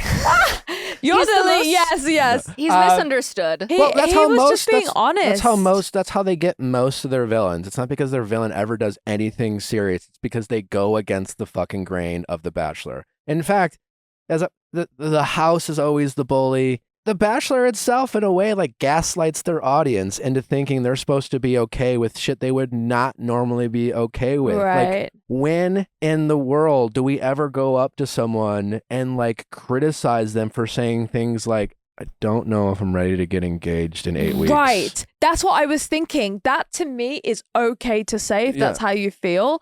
And then, you know, maybe he said a little bit too much to the boys, you know, locker room talk. And that's not good, obviously.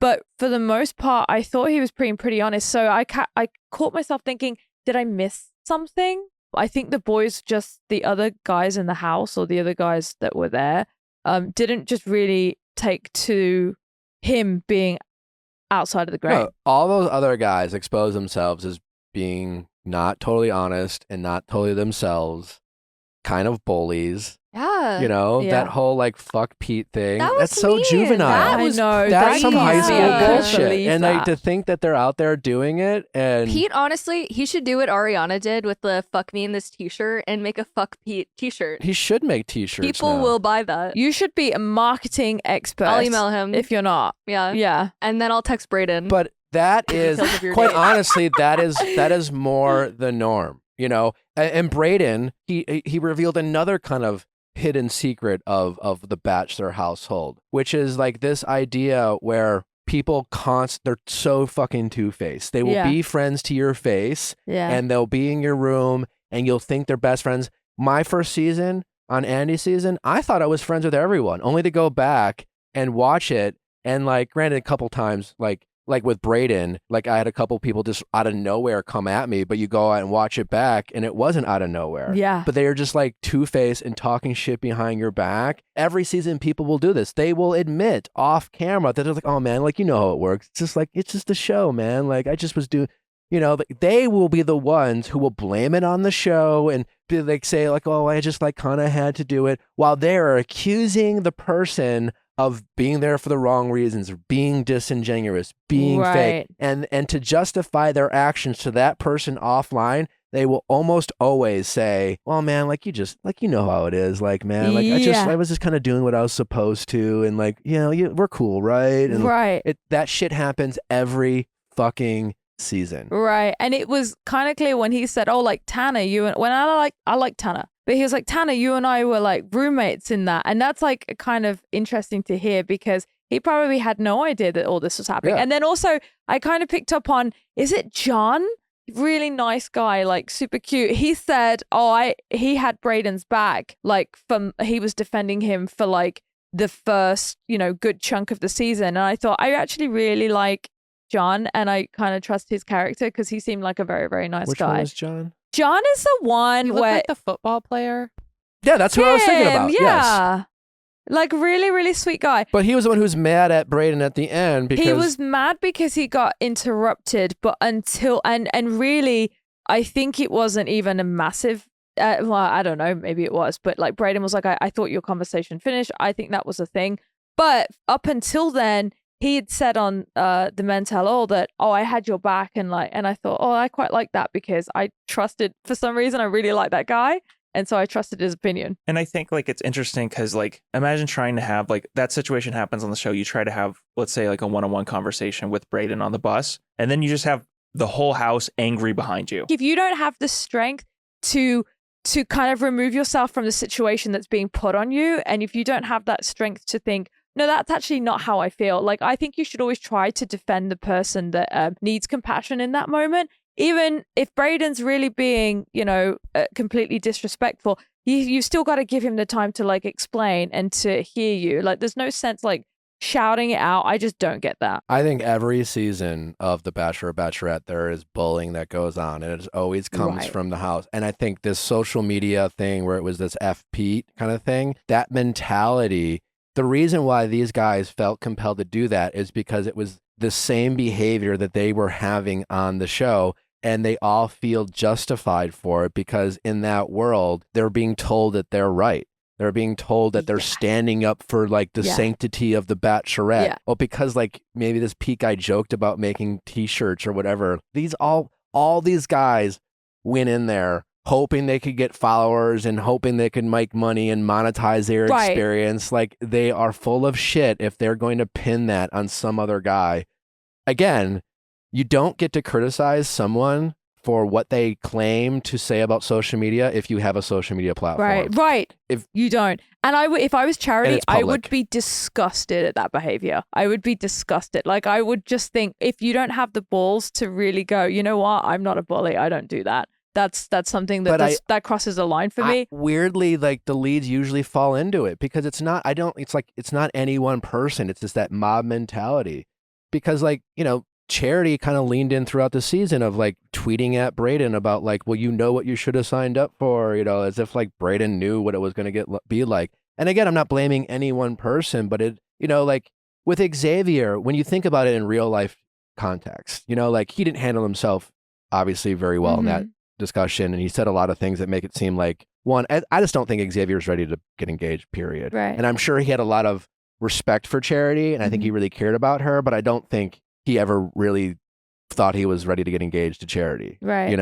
And I think that's ultimately why he left because Xavier's clearly not stupid. Yeah. He's, in fact, you could argue incredibly smart. He knows how to talk. He knows how to articulate himself. And so it's just not an accident that he handled himself so poorly because I think deep down he knew this isn't my person. But at the same time, think about it. Regardless of what we think of Xavier being unfaithful to whatever past girlfriend, like he doesn't owe anyone, including Bachelor Nation or Charity, to come on that show and publicly put out his dirty laundry about maybe something that happened a year ago. That's a lot to ask for someone. Was he wrong for cheating on this person? Sure. He was totally wrong. And I hope he learned from that lesson, whoever he hurt. But like even Charity's like, you should have told me right away. And I get where Charity's coming from. It's Charity's journey. Let's apply that to like the real life situation.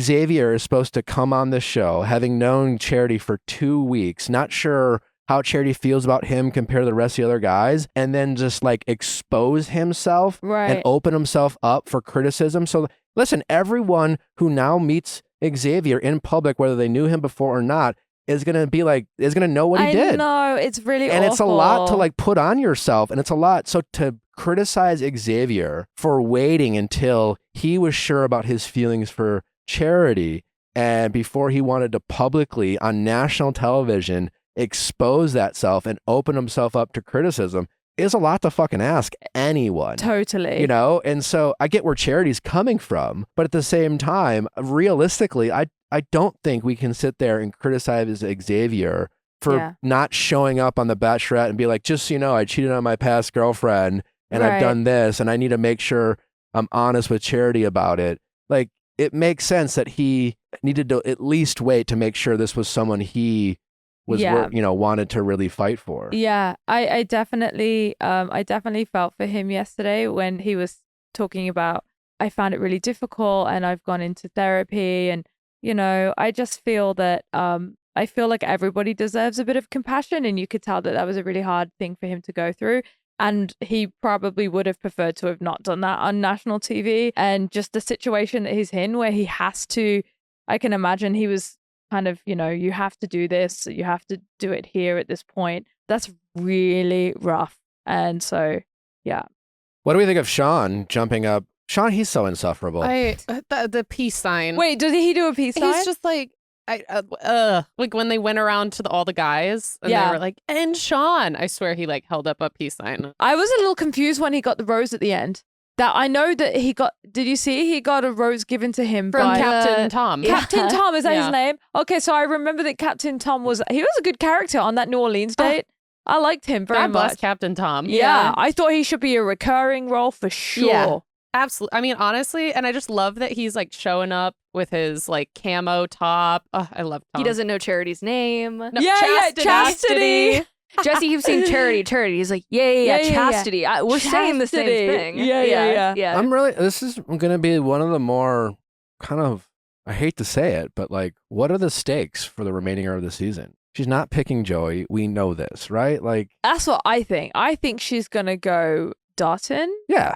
and So obvious at this point. I would be heart eyes if that happened because I just love him. Yeah. Holy cow, he's great. His family. But there's no stakes. It's just like, why are they going to make it dramatic? I do think that she likes Joey very much, and it's the crying when she leaves him that makes me go, okay, so I can tell that she likes him.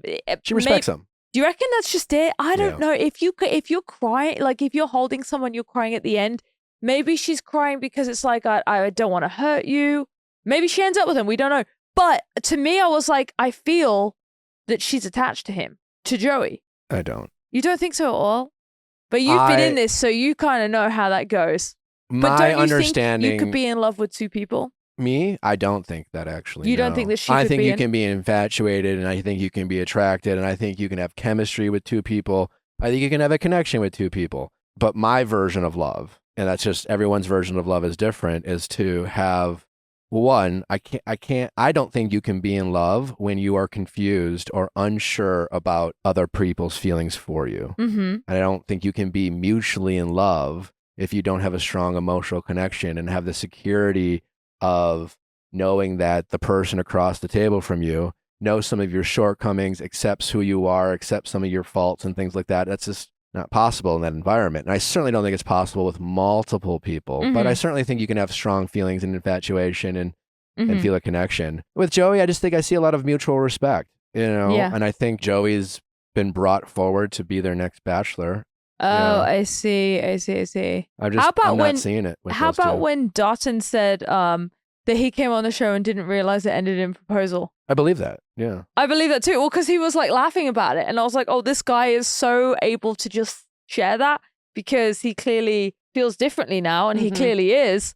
I thought that was just like heartwarming. Yeah. I mean, it seems like they hopefully are going to, Dotton and Charity seem like they have a great, strong foundation. And, again, while they might have to take a leap of faith because they still will have a lot to learn about each other. Right. They seem like they have a good, healthy approach. And Dotton, I think in general, the success or the failure, fair or unfair, really comes down to how the winner handles it. Whether it's the Bachelor or Bachelorette, regardless of what season it is Right. on, I think the winner, whoever wins, they play the biggest role on whether that relationship will have success. And what I mean by that is, let's assume that for argument's sake, that every couple that ends, and this isn't the case, but every couple that ends and gets engaged is compatible Mm-hmm. and has a chance to make it work. Mm-hmm. But as we know, life can happen and Right. and things can come in between love and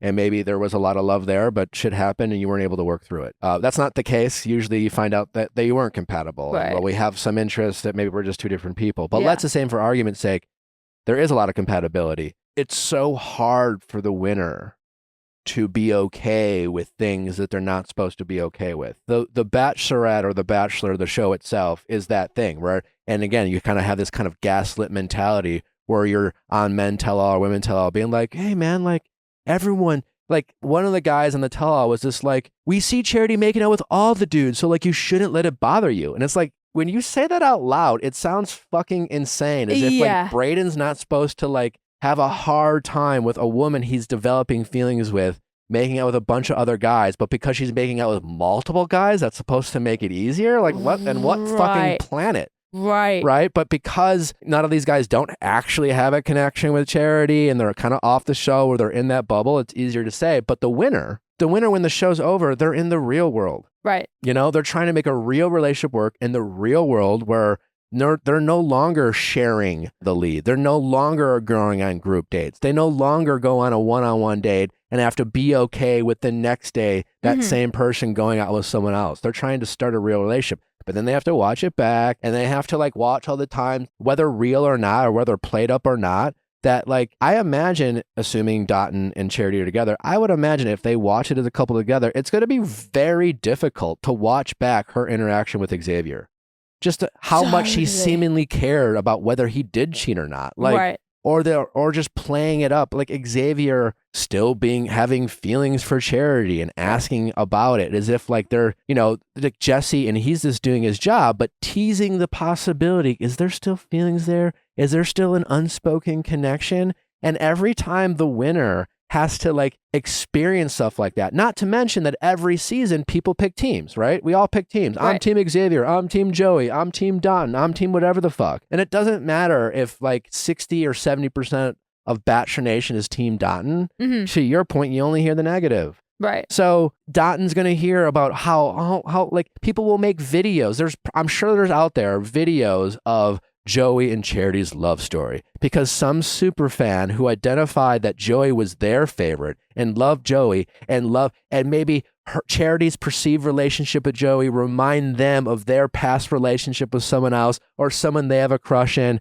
made this like 60-second like the best moments of Charity and Joey and put a love track behind it, and now it's floating on the internet. And imagine like Dotun being sent that on the heels of a fight maybe with Charity, because I don't know, like it's just difficult to do. And what I mean by that is, so the more the winner can have grace for the lead, which is hard to do, Yeah. right? And the lead's out there promoting the show and they're out there being the star of the show. And then the winner is usually often kind of alienated by their peers, right? Because they're the winner. Right. And so, and they can't really, they're not supposed to share if they won or not. So they kind of just separate themselves. Meanwhile, they see all their peers having fun, joking around, talking about going to paradise or not going to paradise, yada, yada, yada. And they start feeling like they're on an island. And so it's just very difficult for the winner to like enjoy the experience of being in love. And I know they're not even supposed to be called the winner Right. and things like Yeah, that. I don't even know that, when you say the winner, I'm like, wait, which one is he talking about?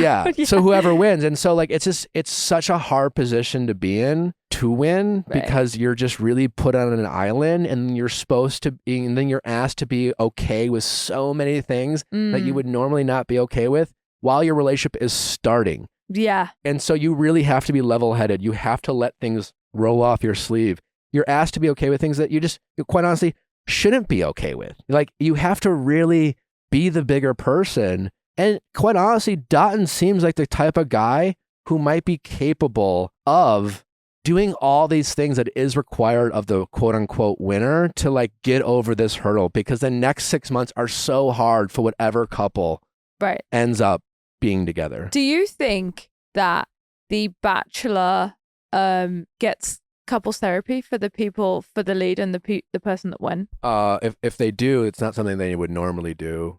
They didn't do it when I was in that. Okay. And I do believe that they have drastically improved some of the mental health available to castmates. Mhm. I think they have this thing called like aftercare, and I think I've mentioned this before, but being an alumni of the show, even though I'm several years removed, I'm pretty sure I could call a number and say, hey, I'm struggling with my mental health as a result of my experience on reality TV, and they would see you. I think they would set me up with a mental health professional. That being said, I don't believe that like a couples therapist is assigned to the couple as an option for them to use if they want to use that. Okay. Because there's a lot that you have to navigate after that. Oh, yeah. To everything that you just said, you then have to even for Charity, and for whoever is the bachelor or bachelorette, you're coming off of this show that was revolved all around you, and having all of these guys, and then navigating like a new relationship with someone that you haven't really known for that. Like that's just a lot of intense feelings. But I will say, I think Charity handled herself so well. Probably one of the best that I've seen. On the tell-all or just overall? I think overall, Charity handled herself great. I know that she is she a therapist? She is, yeah. Yeah, I could see she communicated like really well. I was impressed. I don't know if that's popular opinion or not, but No, I think so. I think overall we've been very entertained, but I've been entertained by her, what I perceive as to be her authenticity. that's it. That's what I'm impressed by. Which I don't know if she like likes our commentary, so to speak. Oh, really? Well, in the sense that like I think she hasn't always played the role of therapist. Right. I think she's been at times quote unquote messy. Yeah. Like, it was messy for her to give Brayden the first Yeah, impression rose yeah. when her brother was like literally like he's not your guy. That's to me Charity leading with authenticity and her Yeah. heart and Yeah. kind of saying this is my journey. I'm going to like dive in and into my feelings. Yeah. And then I'll think about my choices after the fact, and maybe I'll get through these, the Xavier type of like storyline. But like at times she was willing to be messy and kind of go after guys that she was drawn to, which Yeah. maybe Charity, the therapist, would have stepped in. Hey, Charity, kind of talking to herself. This might not Hey, look Charity. good, and you might get heat for this, but I think she was authentic Yeah. and opened herself up for any type of criticism, Yeah. I would have crumbled. which I really enjoyed watching. Absolutely. Yeah. I just think there's a lot of intense emotions going on there, and I would not do well. So I had a lot of respect for her for like just being strong and just coping with all of that. It's not an easy position to be in, yeah. Totally not easy at all. But also, like, and maybe her choices have led to a more boring ending because she has been able to weed out her bad actors sooner than later. Because it would have been better for Right. the story for Xavier to go all the way to number 2. Does she pick the cheater or does she pick the safer option? Right. Like now that Xavier's gone, I don't buy a Joey connection. Right. I don't see that. And if Xavier was still there, there You would would be this big storyline. Is Charity going to like go back to her like old habits of going back to someone who reminds her of an ex? Is she going to believe Xavier? Is she going to give him the benefit of the doubt? Or is she going to like choose a new path? And we had that last week. Yeah. But now, like, that was like the last remaining storyline. And Yeah. now, like, they're throwing, like, is she going to, like, send Aaron home? Or Yeah, I of think course that's we know the she's going to send reason Aaron that home. They left us on a cliffhanger is so that they have for nothing the else. promo Yeah. for the finale, suddenly we're back up to 3. And back that's up to like 3. I think it's just But we're pure- not. No, I Yeah. guarantee she sends Aaron home within the Immediately. first few minutes of the episode. Yeah. But it's gonna have more people intrigued than if it was just the 2 of them. Well, you can tell because Yeah, I on mean- all of the spoil, like the don't miss next week coming up. Aaron's only in the one outfit, like he's in this navy blue suit, and I was watching specifically. I was like, let's see if he's in more than one outfit, then he sticks around for more than one occasion. Yeah, no. And he was in one They're outfit. going to so I open was up the like, episode. They're going to replay the drama that they ended with 2 weeks ago to her remind us. Yeah. And we'll have to watch the same fucking shit for like the first 5 minutes. And then Charity's going to pretend to act conflicted and she's going to say a bunch of nice things. But at the end of the day, what's going to happen is she's going to sit him down and she's going to go, Aaron, again, I'm just so glad you showed up. And I have been thinking about you and you are a great guy and I really have been torn. However, yes. I just feel like these other relationships have just reached a point where they've moved along too far. And with only a week left in this whole process and again, engagement around the corner, Right. I just feel like it wouldn't be fair to you. Yeah, exactly. Almost exactly. verbatim. Yeah. That's what she's going to say. Exactly. Yeah. But he got a nice trip out of it. He's in Fiji. Did he though? Or- Like, I hope he gets to hang out there truly because he is 6 whatever foot tall and he was probably stuck in a middle seat for like a 17-hour flight to fucking Fiji. Oh, It was. yeah. That's a long flight. I actually feel. Yeah, I hope he was allowed to hang out there and chill out. I hope they didn't just send him back. I mean, home. if that was me, I'd be like, yeah, but I got to stick around for like a week. He might have because typically speaking, they like to keep the final 4 throughout the end. So if you don't make final 4, you just kind of get home. You go home when you're out. But if you're final 4, they tend to keep you, and then you basically just get to do a lot of cool shit for the next 2 or 3 weeks. Why do and they do that? Like for just in spoiler, case? spoiler purposes. Oh yeah, I guess if You know? someone sees someone flying home. Oh. So yeah, it's just like if you didn't make the final 4, they're not really worried about like worrying if say A spoiler. Sean won. No one's worried. No one's thinking Sean won. Mhm, right? mhm, mhm. But if hometowns are hard to hide, right? They're in the public. So Right. every hometown is usually there's pictures and videos and clips of being like, oh my God, that's Charity and Xavier in fucking our hometown. And Right. they'll take videos. So it's impossible if you want to find out who's in the final 4 to not find out because that's just all over the place. So they keep those people kind of hidden. They'll kind of usually be kind of quarantined, so to speak. So, like, So- they'll probably keep Aaron. Did Aaron then go, not of his own back, because obviously they were like, we'll get you your flight, you're going to come to Fiji. But would Aaron have gone to Fiji anyway? No, they would have would've just kept just kept him. Xavier. Oh, okay. Because we hidden. saw Aaron at home. Remember, he had the sword. Yeah, he had his Samurai jersey sword? up Yeah, he on had the wall. samurai sword. So he Yeah. was He went back legit to his packing up apartment. at Yeah. home, unless that was like an insane hotel that had a samurai Yeah. sword. But yeah, to that point, maybe they didn't keep. Maybe they sent him home, and or they did that with the final 3. I don't think it's the same. But That makes sense that they keep them though. Sad if you're like genuinely sad by being sent home and then you have to like suffer in a hotel room Just stay there and think about without your everything. friends and family. Yeah. Look No, out your it's- window and you see But you sometimes get to Them do cool together. shit. I mean, if I was like in Fiji, excursions. Yeah, they might. Yeah. Aw, yeah. that's so nice. So that they might let Aaron like hang out at whatever like hotel in Fiji they're hanging out with, and he probably can walk around the compound, and they'll Yeah. probably take him out and do some cool stuff with. He'll have like a handler assigned to him, and Wow. Yeah. That's such a Wow. different dynamic from Dancing with the Stars. oh my Like, god, yeah, it's a different dynamic. different yeah. dynamic whatsoever. Yeah. You went straight from one into another, right? Yeah. And was that by the end of it all, were you like, no more reality TV or? Well, it was such a different. Reality. I didn't even consider Dancing with the Stars reality TV. I will say, so we had Vinny Guadagnino that came onto the show last season, and he at first was very kind of like skeptical, like what's going on. He thought that the wardrobe was going to try to sabotage Sure, him. yeah. He was looking for ways in which the production was kind of setting him up for failure. It's actually not like No, that at yeah. all. It's quite. This is what I'm told from outsiders, that people that come on Dance with the Stars, it's quite wholesome. They do want people to win. They do Yeah, they want people to be lifted up. They want to celebrate you. Even if you get out there and you get like a 4 or a 5, like scored by the judges, at the end of the day, it's not poking fun. It's not exposing people. It's more about, well, if you commit, we're gonna love you anyway. It's like that. Yeah. So it was for him. Vinny was like, oh, it took me a few weeks to realize that the show wasn't out to get me, and I was like, no, it's not. At all. No, it's really weird that way. I had a very similar experience, but yeah, they might make a couple jokes, but they're not really trying to make anyone look bad. Yeah. It was very like I hadn't done reality TV since Dancing with the Stars before I did Special Forces, that new Fox show. Oh yes, yeah. How was that?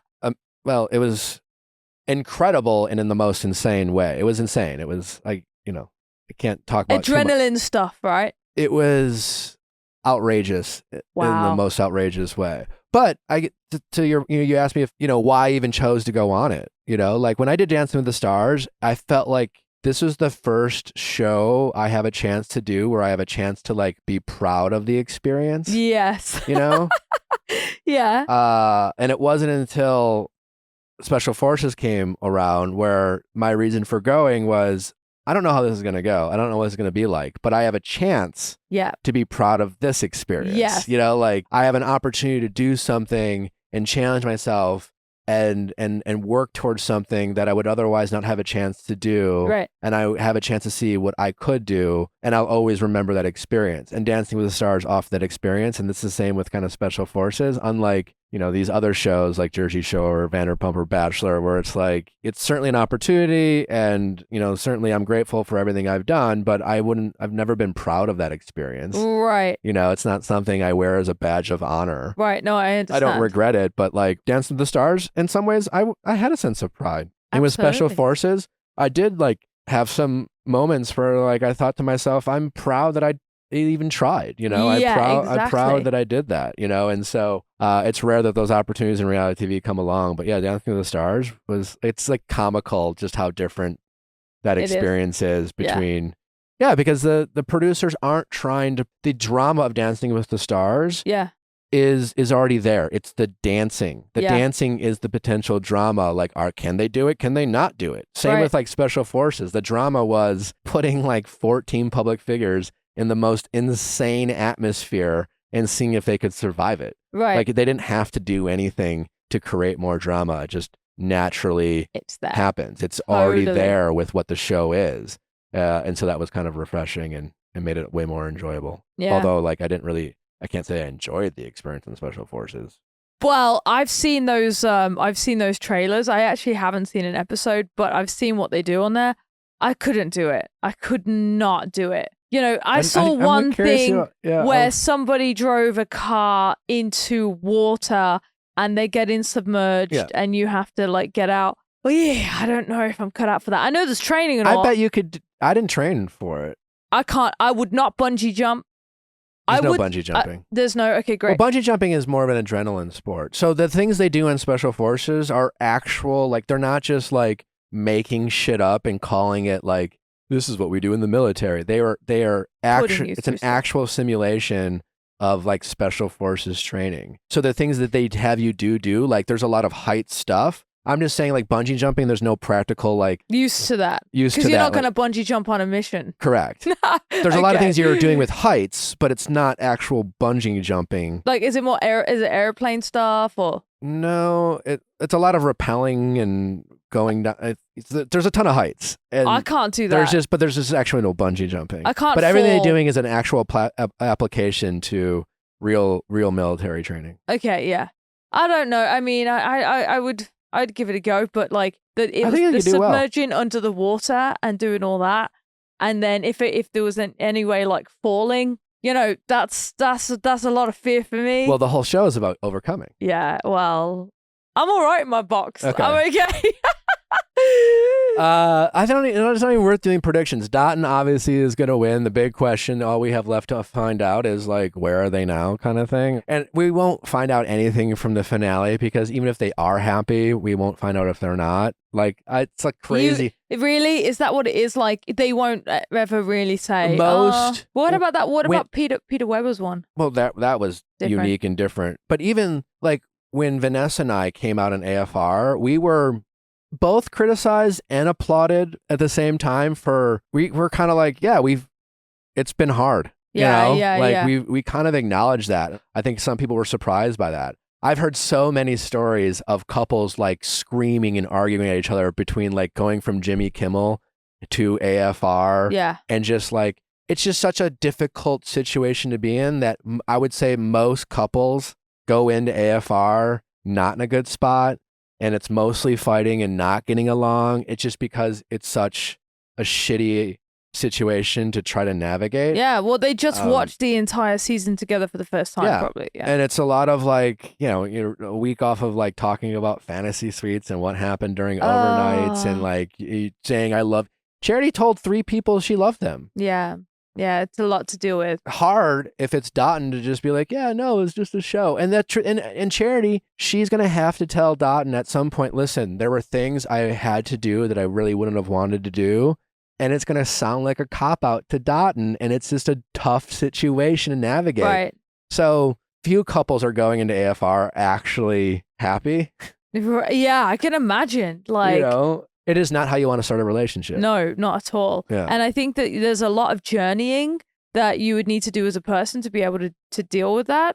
I wouldn't be able to, I would not work well in that situation. But I do feel like Dotun and Charity could be 2 people who actually navigate it well. He seems very calm. What a beautiful presence, like amazing energy. He seems like sometimes somebody who is so kind of like calm and compassionate, like the way that I feel like he is, sometimes they don't have like enough about him. He has enough about him. Like he laughs. He like kind of makes fun of her in a certain way, which I love. They were talking about the salamanders at the end of the episode. And I kind of like love that.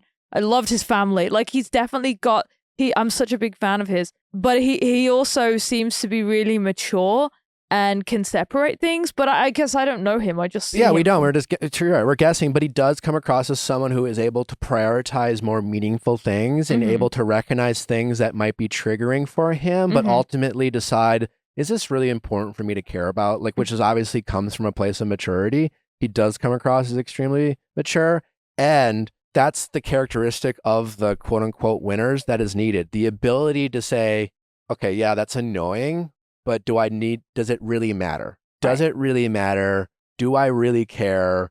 Do I have a right to be mad? Yes. Do I need to like bring this up and quote unquote like defend myself or stand up for myself? Because again, there's so many things that can be triggering, but like, is it important for my relationship with Charity? Right. is it going to bring us closer together or is it going to tear us further apart? And deep down, am I going to ask a question because I'm upset that I really need an answer to, or do I already know the answer? The answer being like, Charity was put in this impossible situation, but at the same time, Don has a right to feel a certain way about it. Right. And it's going to be his ability to like self-regulate and say, you know what? I'm just going to empathize with Charity. I'm going to recognize that she was in a very difficult position. If I were in a position where it's so hard for someone in Dotton's shoes to put himself in Charity's shoes, because until you're in that position, it's just impossible to like imagine. Right. But this is all to say, I think Dotton seems like the type of guy who can do it. But what if it's not him? What if it's Joey? It's not. It's not Joey. I don't know. I mean, I do think it's I'll Dotton, bet. and I want it to be Dotton. How much? I'm down 50K. Yeah. I'll bet 50K. Oh my God, another 50K. Wait, you can bet on the outcome? I'm sure you can. Oh, I thought you I did. made a fake bet to the Oh. audience and claim who was it about? What was I wrong about? Well, Love is Blind. Love is Blind. Oh, is Lovers Oh, Blind? No, at who the was altar. gonna say yes? yeah, yeah. oh yes, Yeah. yeah. Chelsea and Kwame. Kwame. How they weren't going to get Oh. married. Yeah. And they were never going to be together. yeah, and they're still married. Oh, look Yeah. at that. Look at that. So, Yeah. Way off. Yeah, down Wait. 50K. Did you pay up? I mean, like in my head. Yeah. I didn't really. I didn't have, who was I supposed to pay? You know. Yeah, I mean, yourself. Yeah, yourself. No, 50K. Yeah, I bet my fake 50K. And Joey's your next bachelor. Do we Spoiler think alert. we're gonna get any Paradise trailers next week?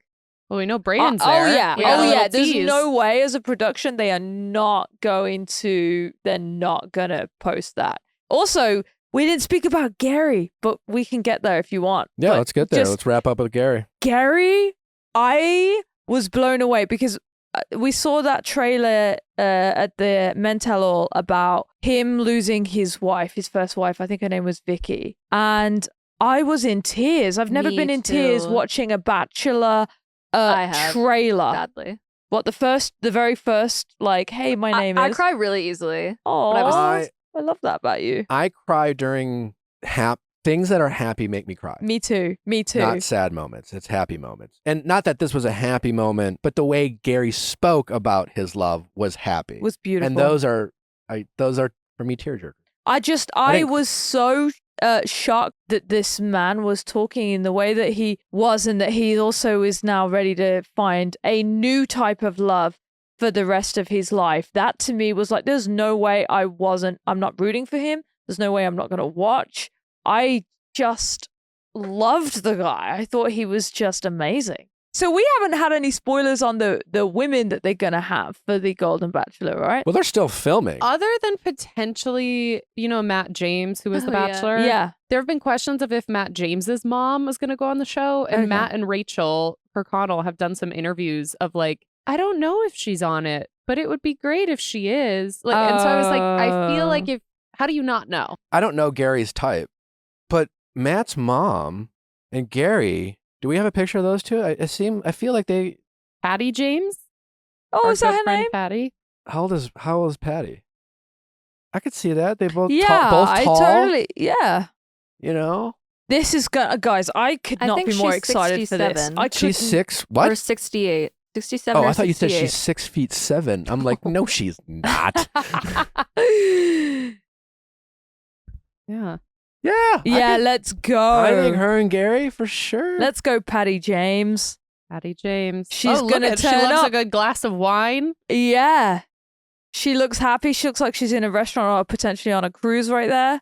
Yeah. Oh, Matt's the best. What a great guy. So if she goes on the show, I wonder what's that age range going to be for all of the women on there? I think I don't think they're gonna do it, but I wanted them to cast like a Young? like a Young to yes, see? a couple like 40-year-olds. That would be interesting. And then he would have maybe to find throw in a out. 35-year-old there just to shake it up, Ooh. I and mean, real messy too. Oh, yeah. Yeah, this is going to be so but interesting. I think they're gonna lean into the wholesome. I just hope that a contestant from the season goes to Paradise. There's not a separate Paradise. They just go on. What? Wait, How- so then how- we would like, need for- someone younger. We would need like a No. 45-year-old Not- woman why? to then go to Why- Paradise. why- Okay, I Can't we have have You a it. can't cougar? send a 70-year-old to go make out with I The bet twins. I bet Braden- Braden would make out would with date her. the 50-year-old. Braden would make Yeah. out with her. Why don't we do the Golden Cruise? And we Genius. send everybody from the Golden Bachelor sort of like, age range. They go on a cruise. It's, okay, just you heard it here first. It's not paradise because we already have that. That's a separate thing. It's the Golden Cruise. And everybody goes and we film them and they sort of like mingle. I'm telling you, this is a show. And I know why it's a show, because people are going to check into this Golden Bachelor. Like people that have maybe just dropped off the franchise in the last few years. They're too busy watching Love is Blind or Love Island or Too Hot to Handle. I reckon they're coming back for this. So why not put them all on a cruise, give them a good time, take them around the Bahamas and film some love. I am the curious. cabins, imagine seeing people go back to the cabins. That's hot. I mean, they always talk about how like in retirement homes that syphilis is just rampant just because older people are like, fuck condoms, and they're just fucking like crazy. Well, you get a new lease on life, is what I hear, and you just want to start enjoying things, and it's life's like YOLO. too short because life's it's quite too short. You're at not that worrying point. about shit anymore.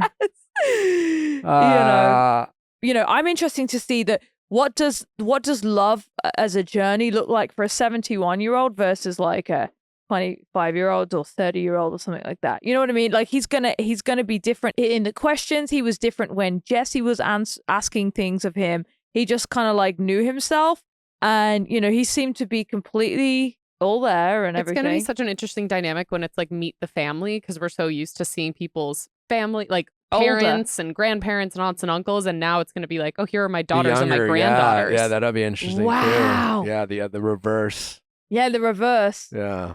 So what are your intentions with my mother, No, is there that will be a question. Yeah. Yeah. Wow, that's going to be so great. I can't wait for that. It'll be a But lot yeah, of the fun. trailer got me. It had all the feels. All the feels. We'll see. I'm curious how well it will do. Will it kind of give the franchise a much needed boost? There's just so much competition out there. Yeah, there's a lot. But I think they did well with this one. I really did. I think they did a great job with Charity. I thought It just hasn't resonated through. I don't know if it's a competition. I just think the buzz around the franchise is just hasn't been what it, I think ever since maybe Hannah Brown's season. It's just always seems to be less and less buzz. And so I'm curious. Will Gary create the type of buzz that you're speaking about? Like people have fallen off. Will it bring some people back? Will it bring in new people? Well, I think the first step to that was when they tweeted the picture and then said, this is Gary, he's 71. And even I, who haven't really been consistent with watching Bachelor or Bachelorette, I'm sort of on and off the last few years. Even I was like, I retweeted it. I was like, if this guy's 71, look at the way he looks gorgeous for a 71-year-old. Like, I thought that it generated a lot of buzz. Like, people were talking about me saying, I need to know his skincare. I need to know what his workout regime is, what water he drinks, because he looks so good. So I think people from the back of like him being so wholesome, seeing his journey, I think it's going to generate a lot more chat, which then generates FOMO, which then has people logging on and watching. So I think it'll do good. I hope it does. Emma, always a pleasure talking with you. It's so good to chat to you, Nick. You'll have to come back sometime again. Yeah. We really enjoyed having you here. Thanks. I'll be back anytime. This couch is lovely. What are you up to? What are you promoting? Plug away, share. Where can people follow you? Well, I'm working on a new show called Hollywood After Dark. And it's like a celeb variety show. We're filming our first episode in 2 days from now. And it's taken up all my time because I'm EP on that too. So I'm an executive producer as well as the host. And it has been just an incredible learning curve for me, building a show as well as filming it and putting it out there. But I'm super excited for that. The people involved in it are all just amazing people. And it's a new concept. It's going to be interesting to see where it's going to lean, because it's a big variety show with about 50 celebrities that are coming, entertained at a Hollywood party. There's a lot of different facets to it. You've got mixology, you've got comedians, you've got artist performances. But then when you've got so much going on, you need like party planners, you need like a lot of direction on the floor. So there's 50 microphones. And apparently every sort of tech company that we've gone to get bids and quotes from have gone, wait, just so we understand, 15 or 50? And we're like, no, 50 mics on people. And they've gone, we we're gonna have to test it because we don't know if that's ever been done. So like it's crazy. Well, when can we expect this, and where could we find it? Well, it's an unwide international network. So internationally, it's going to start going out as of next year, and then we don't know about US yet. Okay. Let you know. Well, congratulations. Thank you so That much. was fun. It's so fun. Where can people follow you? The Emma Slater on Instagram. I'm on that mostly. It's the Emma Slater. I think on Twitter it's Emma Slater Dance, but I don't know if people are on Twitter these days. Are you on the TikTok? I'm on TikTok. The Emma Slater. Yes. The Emma Slater. Yeah. All right. Well, Thanks. follow all of Emma's great content. Emma, thank you so much again. It was such a pleasure. Thanks, Nick. You're amazing. Cheers. Don't forget to listen to us on Thursday. Going deeper, we have Sierra Miller and Maya Allen from Summer House. We'll get into all of their experiences on the Bravo franchise. We'll probably talk to them about some of the Bravo drama going on. I know they're just generally big pop culture fans, so we'll get into a lot of the conversations that are going on in the pop culture world with them, but certain to be a ton of fun. Be sure to tune into that. Don't forget to send in your questions at asknick@theviallfiles.com for all things Ask Nick related, texting office hours, mediations, just your general relationship questions. Also, there's a new update special on Viall Files Plus dropping this Friday. So for all you update special lovers out there who have been missing out on all the bonus updates that we've been dropping on Viall Files Plus, just go to viallfiles.com to check it out. It's free to sign up. You will not regret it. Also, as always, we have another episode of Better Date Than Ever live Thursday night, 9 p.m. Eastern. All right, we'll see you back on Thursday. Bye.